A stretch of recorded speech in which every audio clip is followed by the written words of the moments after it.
For years, the story of Jeffrey Epstein has really been framed around just one man. But a massive new data release, all thanks to the Epstein Files Transparency Act, has completely shattered that narrative. We're about to walk through what this new evidence reveals about the true nature of his operation. And let me tell you, it's far more organized and far-reaching than almost anyone ever imagined. So, this has always been the big question, right? Was this whole horrific thing the work of a single, monstrous individual? For the longest time, we just didn't have a clear answer. But now, because of all these newly unsealed files, that's all changed. The data lets us answer this question once and for all. And the answer, to put it simply, is no, not even close. What the evidence actually paints is a picture that's way more complex, way more organized, and deeply, deeply embedded in the very fabric of global power. We are not looking at a lone wolf here. We're looking at a pack and the very powerful forest they operated in. And when I say evidence, I mean an unprecedented treasure trove of data. We're talking about over 6 million pages of unredacted court records, financial ledgers, and, most importantly, private flight logs.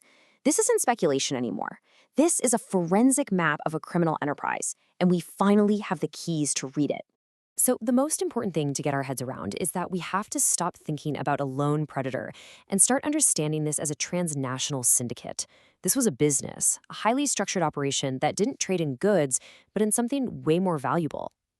Access. Access to the world's most powerful people. That was its currency. So to really get how it all worked, we first need to look at the management team. You know, the core group of operators who were running the day-to-day logistics of this whole syndicate. And at the dead center of it all was Ghislaine Maxwell.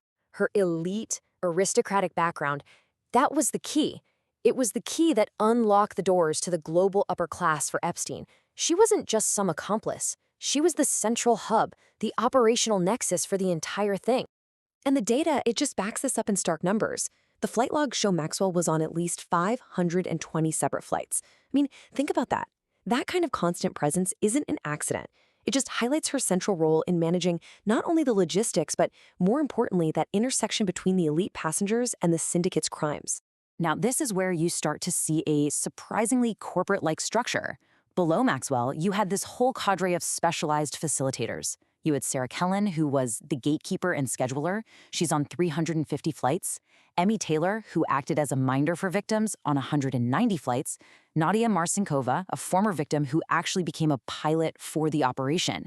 And then Jean-Luc Brunel, the European connection who used his modeling agency as a recruitment front. This was not chaos. This was a well-oiled machine with very clearly defined roles. Okay, so now let's look at the network's physical footprint. I mean, where did this syndicate actually operate? The answer, probably unsurprisingly, is exactly where power and money are most concentrated. The syndicate's infamous Little Black Book reads like a map of the global elite. So just look at this slide showing the London node. Look at these addresses: Eaton Square, Eaton Place, Cadogan Square.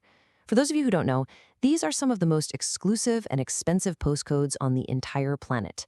This wasn't just a list of contacts. It was a map that placed the network in direct physical proximity to generational wealth and aristocracy. And guess what? We see the exact same pattern in Manhattan, the Upper East Side, Park Avenue, you know, the epicenters of American wealth.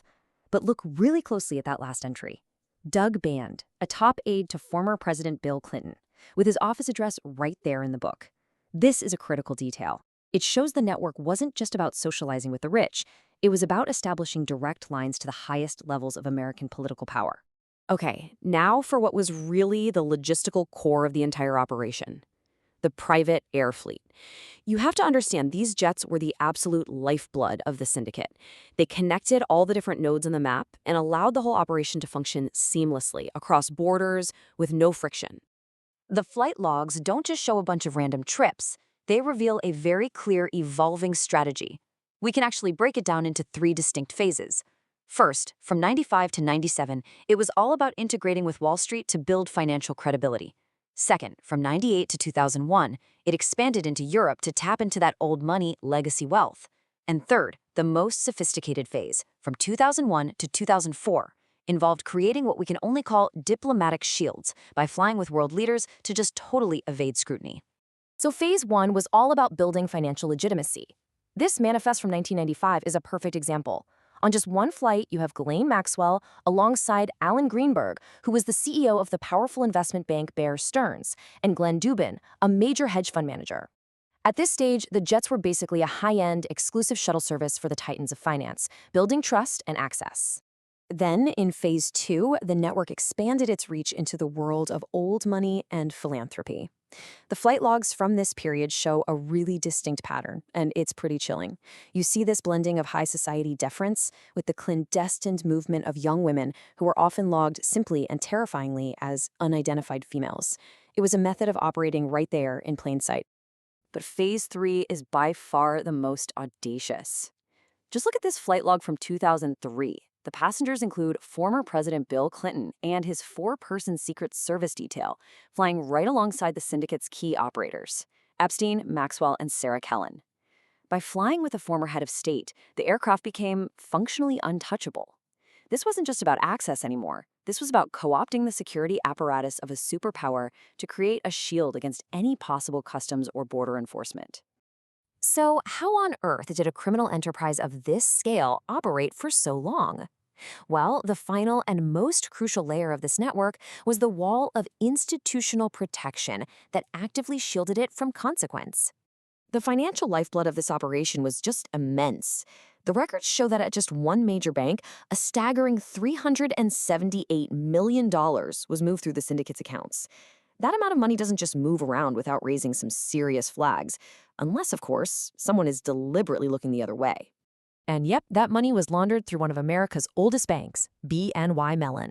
Despite hundreds of transactions showing classic red flags for money laundering, the bank failed to file a single suspicious activity report with the government until 2019, long after Epstein's crimes were public knowledge. The evidence really suggests this wasn't an oversight. This was willful blindness on an institutional scale, and it provided the financial fuel for the entire criminal enterprise. The political protection was just as blatant. This quote, "Your friends stay with you," is from Peter Mandelson, a veteran UK politician and a key architect of the New Labour movement. And get this, he sent this message to Epstein after his 2008 conviction for soliciting a minor. It's just a stark admission of the deep-seated loyalty he still commanded within the political establishment, even as a known sex offender. Even after he was a convicted sex offender, a whole coalition of powerful people worked to rehabilitate his image. As we can see here, prestigious universities like MIT and Harvard kept taking his money, lending him their credibility. Powerful political figures facilitated access to government officials. This demonstrates a crucial point.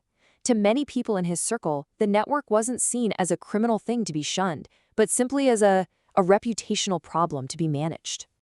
So with all of this institutional protection, what finally brought this syndicate crashing down? The answer really lies in a powerful combination of new transparency laws and the undeniable, cold, hard evidence provided by digital forensics. The timeline of the collapse, when it finally came, was incredibly rapid. It all began in 2025 with the Transparency Act, which just opened the floodgates by unsealing millions of pages of records. That was followed by digital data, which provided incontrovertible proof of who visited his properties and when. By early 2026, this led to the unprecedented arrests of major global figures. The fallout was so severe, it actually triggered a political crisis, resulting in the firing of the U.S. Attorney General for their handling of the whole case. And that brings us to the final, and I think the most important question. The operators have been brought to justice, and the network itself has collapsed. But what about the system? What about the whole ecosystem of wealth, power, and institutional complicity that made the entire syndicate possible in the first place? That's the question this data forces all of us to confront.